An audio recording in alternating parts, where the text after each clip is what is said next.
Greetings, all. Thank you so much for choosing to be here with me today. My name is Tiffany Jones. I'm a licensed clinical professional counselor with a private practice in the state of Maryland. I'm elated to be able to share some information and thoughts on the topic that I often talk about the mental health and wellness of my people. Yes, my precious people, especially my kind, beautiful Black women, is a subject that's near and dear to my heart. Before we get started, I want to make sure you have something to write with. Throughout our time today, I'd like for you to jot down the things that resonate with you. Now that you have something to write with, hopefully, I'd like to begin our time by inviting you to take deep breaths with me.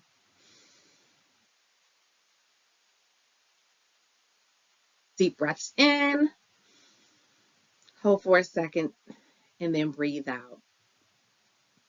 I want you to do it again, but this time bringing into mind what you need in the next few minutes we'll be together. What would you like to leave here with at the end of our time?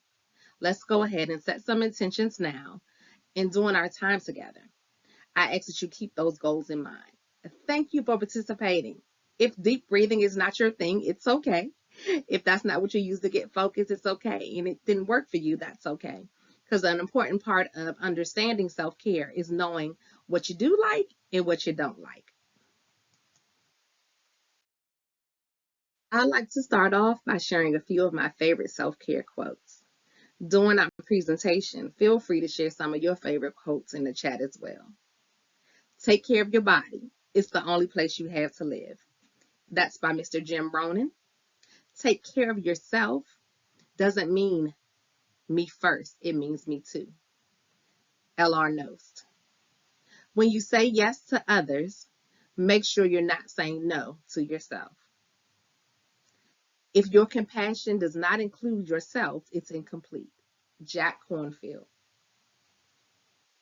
Almost everything will work again if you unplug it for a few minutes, including you. Anne Lamott. And my absolute favorite, put on your own oxygen mask first, every flight attendant. So, what is self care? Self care is the individual practice of health management without the aid of a medical professional. In healthcare, self care is a human regulatory function which is under individual control, deliberate, and self initiated for the purpose of the maintenance of health and well being, taking action to preserve or improve one's own health. It's not something you squeeze in. Self care should be intentional. Think about how much preparation we make for the care of others. For those of us who have cared for a school age child, as the first day of school approaches, we find all the school supply sales, schedule appointments at hairdressers and barbershops, put aside money for that one expensive, maybe two expensive pair of shoes, make sure the child knows where the bus stop is for the first day. We should take the same energy and planning to ensure that we ourselves is cared for in the same exact way. Self-care is not mindless splurging. When we think of the term self-care, some of us automatically think about treating ourselves because that's what we hear, treat yourself.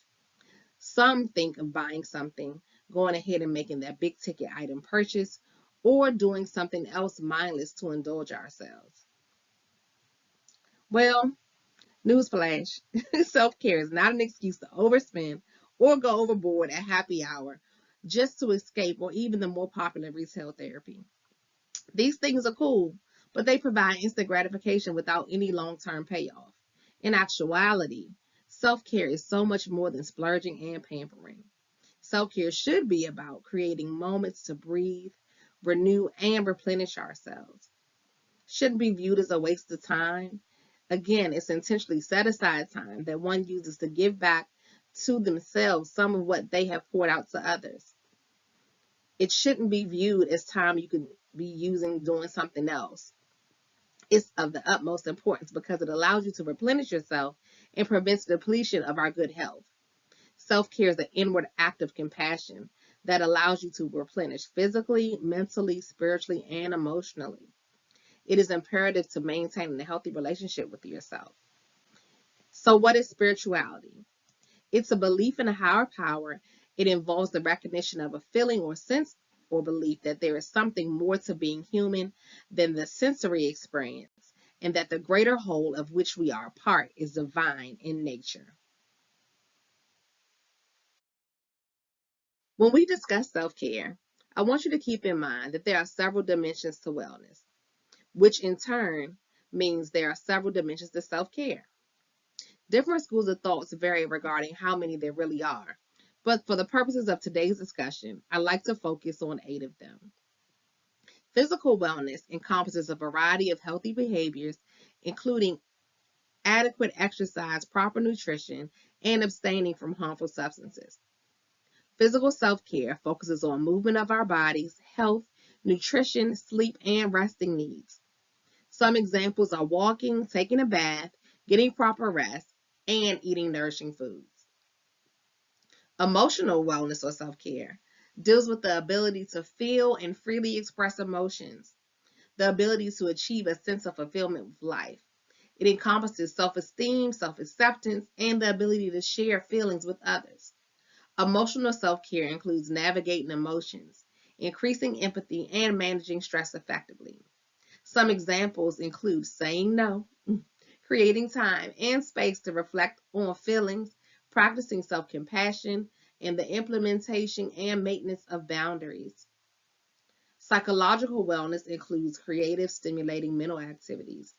Psychologically well individuals use resources to learn and improve their skills. This type of self-care involves learning new things, practicing mindfulness, which is just staying in the present, being in the moment, and creativity. This may look like reading a book, taking a class to learn a new skill, or completing a digital detox. Social wellness or self-care refers to our ability to interact successfully in our global community. This includes communicating and developing intimacy with others and creating a support network of friends and family members, respecting yourself and others.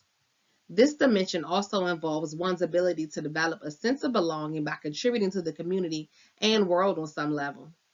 Social care may include having a supportive group and network of relationships around you that you can trust and turn to. Examples of social self-care may look like honoring your commitments to others, asking for help, meeting new people, spending time with family and friends. All right, some more self-care components. Spiritual wellness involves possessing a set of guiding principles, beliefs, or values that give direction to one's life. Faith, hope, and commitment to these beliefs provide a sense of meaning and purpose to our lives.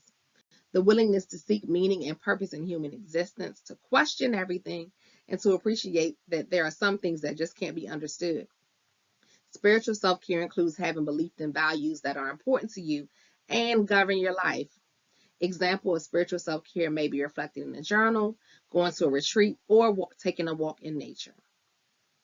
When it comes to environmental wellness, we're talking about having an awareness of the unstable state of the earth and the effects of your daily habits on the physical environment. It consists of maintaining a way of life that maximizes harmony with the earth and minimizing harm to the environment.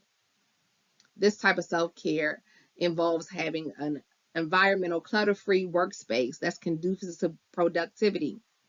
Examples of environmental self-care include decluttering, monitoring your technology use, cleaning, and maintaining a clean and safe environment. All right.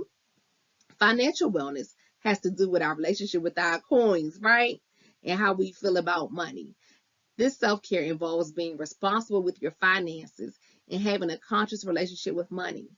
Some examples may be just knowing when your income is coming in, what expenses you have, paying your bills on time, completing tax responsibilities, spending and saving money wisely. Last but certainly not least, occupational wellness involves making use of your gifts, skills, and talents to gain purpose, happiness, and enrichment for your life. Job satisfaction is related to your attitude about work. Good occupational wellness talks about a positive attitude and finding pleasure in your work. This type of self-care includes sharing your strengths and gifts, setting clear professional boundaries, and understanding your purpose. This may look like taking a lunch break when you've been teleworking all day, negotiating your needs with your boss, having professional boundaries, and even seeking developmental opportunities at work. Naomi Osaka, who's a famous tennis player, she was quoted in the Time magazine saying it's okay not to be okay. She skipped Wimbledon and withdrew from the French Open after she was fined $15,000 and threatened with suspension after her refusal to appear at the press conference. She said she communicated she wanted to skip the press conference to take care of her self-care and preservation of her own health. And they should hope people understood that it was okay not to be okay and to talk about it. That there are people that can help and there's light at the end of the tunnel. If you get some time, try to check out her documentary on Netflix. It is really good. Self-care is an essential aspect of overall well-being, and many spiritual traditions, include Christianity, provide guidance in self-care. Although you may not find the exact word self-care in the Bible or other spiritual texts, it's certainly implied. It is important to align self-care practices with one's spiritual beliefs. Taking care of yourself is in line with an active stewardship. Integrating spirituality and self-care has so many benefits. Improve mental health, reduce stress, and increase resilience are just a few. So we often hear the term, it's a mind, body, spirit connection. This refers to the interconnectedness of the three. In other words, what impacts one impacts the other. In terms of holistic health, you cannot be considered healthy in one area if the other area is depleted. Think about this. Have you ever been exhausted physically, meaning your body was just at capacity and needed rest, only to lie down in bed and still not be able to rest or fall asleep because your mind is racing? This is due to that connection. The body's unable to reach a restful state because the mind is busy. Also, consider if you're a believer that attends services faithfully and something comes up and you're unable to attend. Do you feel off or less focused at the start of your work week? Again, it's the mind, body, spirit connection. If you don't attend service regularly, maybe you exercise consistently. If you miss your workout, chances are you may experience a change in your mood. Just in case I haven't come down your street yet, how many of you are stress eaters or know someone who is an emotional eater? During a stressful event, our bodies release cortisol, a hormone that helps protect itself. If the levels of the hormone is prolonged, it can lead to increased food consumption. Again, the mind, body, spirit connection. In short, it's all for one and one for all. Taking care of one aspect can positively impact the others. Not taking care of one aspect can negatively impact the others. Spirituality can play a very significant role in self-care. It often provides us a sense of purpose, inner peace, and a framework for understanding our place in the world. Let's talk a bit about Jesus' self-care. Mark 1:35 says, very early in the morning, while it was still dark, Jesus got up, left the house, and went off to a solitary place where he prayed. In this passage, we see Jesus modeling quiet time by himself and praying. In Mark 6:31, Jesus says to his disciples, come away to a deserted place by yourselves and rest a while. Now, the Bible scholars know that when they went and set out across the Sea of Galilee to the deserted spot, they were met with lots of people who heard about Jesus' trip and wanted to see them. Lucky for them, Jesus took over, fed the crowd, and shared all the good news. They ate good, and they even had leftovers. The point here is Jesus recognized the need to take a break. Okay? In Matthew chapter 8:23-27, it says, then he got into the boat and his disciples followed him. Suddenly, a furious storm came up on the lake so that the waves swept over the boat. But Jesus was sleeping. Now, I'll stop there. I remember hearing this story growing up in the church, and it was often used to demonstrate the need for faith in God's power. I was, as a little girl, and am still amazed. However, as an adult, I understand that Jesus was just tired. At the end of chapter 7, if you go back and read it, he had delivered a mighty word to the multitudes. After that, he healed a man with leprosy. He healed the centurion man's servants. Peter's mother-in-law casted out demons, healed all the sick, and my grown adult self just believes he was tired. Now, if the Son of God needs rest, then I know we do as mere humans. Jesus modeled spiritual rest for us. There are countless examples of where he took time to be alone with God. This was his highest priority, as he understood the need to hear God's voice, understand God's instruction, and rest in God's presence. So, what else can we learn about self care? In Matthew 11:28, Jesus says, "Come to me, all who are weary and burdened, and I will give you rest. Take my yoke upon you and learn from me, for I am gentle and humble in heart, and you will find rest for your souls. For my yoke is easy and my burden is light." Biblically, rest is defined as peace, ease, or refreshment. In this passage, Jesus is inviting us to come with him when we are tired and burdened. He offers us rest and a new way of living that is not heavy or demanding. It also reminds us that God cares about our well being and that he wants us to take care of ourselves. Sabbath is traditionally known as a day of rest and reflections. Sabbath commemorates the seventh day on which God rested after completing creation. Exodus 8:20 reminds us to remember the Sabbath day to keep it holy. Again, setting aside time to abstain from other activities, taking a break. Another passage that teaches us about self-care is 1 Corinthians 6:19-20, which says, "Or do you not know that your body is the temple of the Holy Spirit within you, whom you have from God? You are not your own, for you were bought with a price. So glorify God in your body." This passage teaches us that our bodies are temples of the Holy Spirit, and we should glorify God with them. This means taking care of our bodies, eating healthy, exercising, and getting enough sleep. John 4:6 said Jacob's well was there, and Jesus, tired as he was from the journey, sat down by the well. It was about noon. Just another depiction of Jesus' physical limitations that we also have, and why we need to take breaks and rest and all of that stuff as well.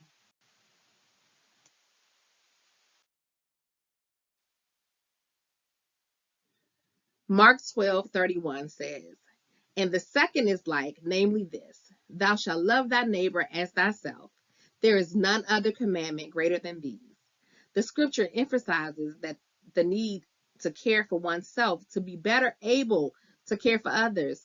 It also implies that to be kind, compassionate, and generous to our neighbors, we first must be these things to ourselves. If we love our neighbors generously and unconditionally, we need to love ourselves that way too. To love and serve others, we must love ourselves by caring for ourselves properly. The Bible encourages believers also to cast their anxieties on God in 1 Peter 5:7, and in Philippians 4:8 to think about the things that are pure and lovely. Basically, the word tells us to be mindful of our mental and emotional diet. What we take in impacts what we put out. Since worry and anxiety are conditions of the mind, one of the best remedies is to push them aside for healthier thoughts. Our ability to focus on good things springs out of a deep, abiding trust that we don't have to carry the weight of the world's fears and worries. Thinking about what we think about is an act of self-care and a path to emotional and mental well-being.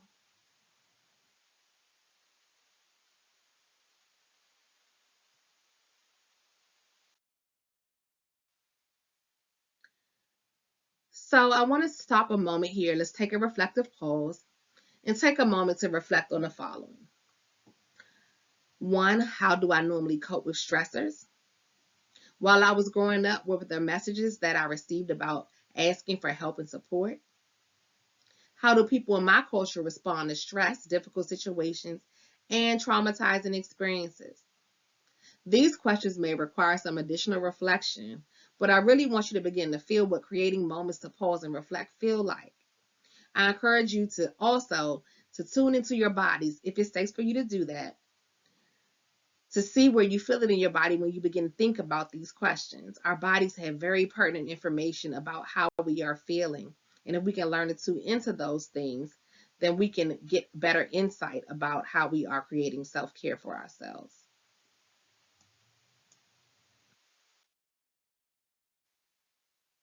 So what are the barriers to self-care, right? What makes it difficult? These are just a few. This is not exhaustive, but viewing self-care as self-indulgent is a barrier, especially if you have a skewed view of what self-care is and who it's for. Self-care is not self-indulgent at all. It's an essential component to prevent distress, burnout, and impairment. Audre Lorde said it best. She said, I've come to believe that caring for myself is not self-indulgent. Caring for myself is an act of survival. And she's right. The truth is, you got to practice self-care, because if you don't, you'll suffer. It's just that simple. If you feel self-care is self-indulgent, you'll feel guilty about taking care of yourself. And it's not. You deserve self-care.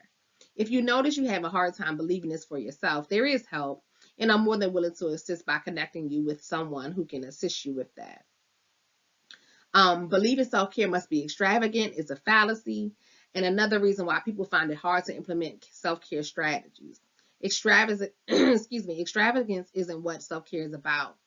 Instead, it's about creating moments to breathe, moments of ease and refreshment. It can be as simple as practicing gratitude, deep breathing, and meditation. We've done it twice already since the start of our time together. Ensuring you're not hungry, laying down when you're tired, and honoring your own feelings are all ways to practice self-care, and there's simple ways to do it. Expectations of others and a lack of boundaries can be another barrier. Sometimes prioritizing the expectations of others and not having boundaries lends itself to taking on too many commitments and overextending ourselves. We need to learn how to say no, everyone. We have to set boundaries with others, and we have to set boundaries with ourselves. I want to talk for a moment just briefly about cultural norms, and I want to address those like me, right? Black women. As Black women, we are often expected to possess unlimited strength in the face of stressful life events. The narrative of the strong Black woman can make us feel pressured to get over it and push through, regardless of the toll this takes on us physically and mentally. Black women are expected to be fearless and strong, to appear as if they can survive any stressful situation without help. They mask their emotions at home and at work. They often talk to others in their daily lives who don't even have a clue about or understand their experiences or show any empathy for them. The idea of the strong Black woman has been passed down through generations, and the idea that anything outside of strength is a sign of weakness. Throughout history, Black women have displayed a strength that seemed really supernatural. For example, women such as Harriet Tubman and Sojourner Truth not only survived and escaped their own enslavement, but they went back to free other enslaved Africans in America too. In recent years, we've seen women organize movements like Black Lives Matter and speak out against violence in our Black communities, even in the face of their own grief. Okay, so we need to keep those things in mind. Thinking we're not worthy of self-care is another barrier. Feelings of worthlessness can occur when we feel overwhelmed, tired, and exhausted. In order to address this barrier, you've got to let go of perfectionism and embrace self-care. Self-compassion and forgiveness play such a pivotal role in addressing this barrier. Oftentimes, we're more kind to other people than we are to our own selves. If we have ever supported anyone in our orbit who has not shown up as desired and come to us for encouragement, we know we provided reassurance, extended grace, and reminded them that they're only human. But we struggle when it comes to doing the same for ourselves. But we deserve the same thing. A lack of awareness of our own needs may be another barrier. Sometimes life circumstances and just regularly overextending ourselves can cause us to be unaware of our own needs. People serving like stressful ministries may find themselves working harder, longer hours, skipping meals, and not taking breaks because of the sense of the greater need and the urgency to serve. Sometimes this overrides their fatigue. Caregivers for people may not feel hungry. In both of these scenarios, being preoccupied with other people's needs eclipses them seeing the needs of their own and prevents them from practicing self-care.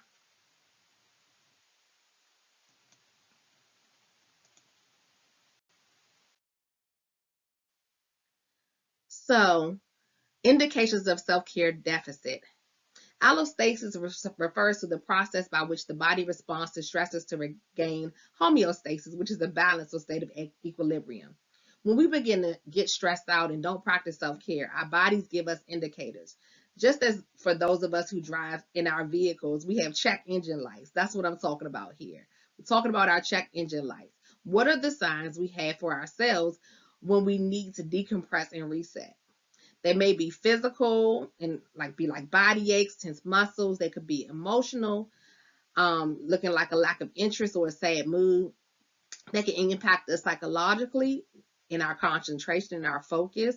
We may be forgetful or anxious, may have repetitive thoughts.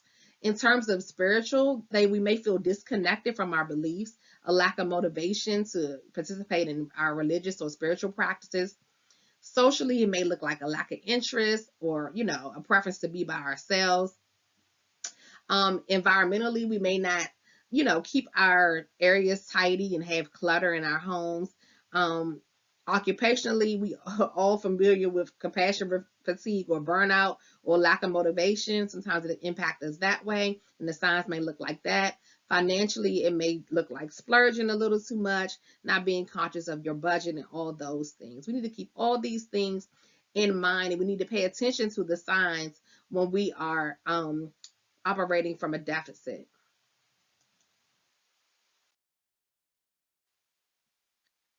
Self-neglect is the refusal to do those things.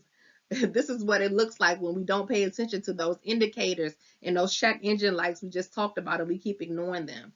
Just take a look at this list and just to yourself, note which one of these you have or are experiencing.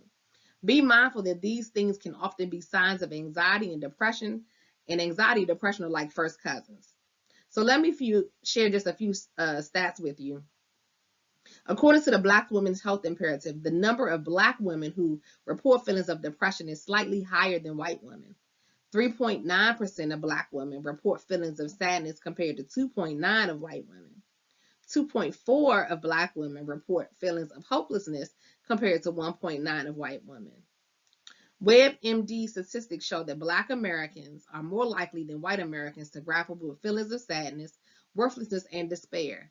Yet, fewer than 10% of Black Americans get mental health counseling and treatment, compared to more than 18% of white Americans. Just want to keep those stats in mind. We want to make sure we're taking care of ourselves so that we do not end up in a state of depletion. Okay?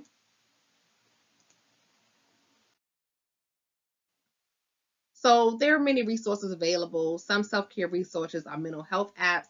There are some popular ones are Calm, Headspace, Mindshift, DBT Coach. There are hundreds of guided meditation videos on YouTube that can be utilized for mindfulness practices. They have meditation specifically for anxiety, sleep, manifestation. There are many self-care podcasts such as Brown Girl Self-Care and The Bad Is You and Self-Care is Sexy, and they all help improve your mindset and self-concept. There are wellness healers, coaches, counselors, and therapists, and they're all excellent resources to help improve one's self-care. So what do we do with all the information now that we have it, right? We develop a plan. There's an old saying that says, if you fail to plan, you plan to fail. Everyone has different needs regarding self-care. And so a way to improve your self-care routine is to remember some basic principles. One, setting aside time daily to practice self-care is important. As little as 5 minutes of deep breathing can have an impact. Two, making self-care activities into a regular habit. If you don't make self-care a habit, it really won't have an impact. Three, lastly, ask for help if you need it. There's no shame in needing assistance taking care of yourself or trying to get ideas. And so here's how you create a self-plan. There are many templates available on various websites. You should have received a copy of 3 different templates along with a copy of today's presentation that I created for you. But before we get started with the development of the plan, you may want to identify any potential barriers. Doing this in advance will assist you with knowing how to control or resolve challenges when they occur. Next, you're going to add activities you enjoy and support your well-being. Remember what I shared about spiritual practices such as rest, prayer, and Sabbath. It is a good idea to have an accountability partner, someone who knows you, knows your plan, and will provide encouragement and hold you accountable. And because we grow and evolve, our self-care needs to change over time. So reviewing your plan periodically to see if it remains suitable is important as well. These are just a few ideas. Whatever approach you take, as long as your plan has clear goals and intent, self-compassion, and flexibility and adaptability, you are good to go. That concludes our time together today. Should you desire to contact me, here are the ways you can do so. You also can scan the QR code, and that will take you directly to my website where you'll find all this information. Thanks so much for spending this time with me. God bless you.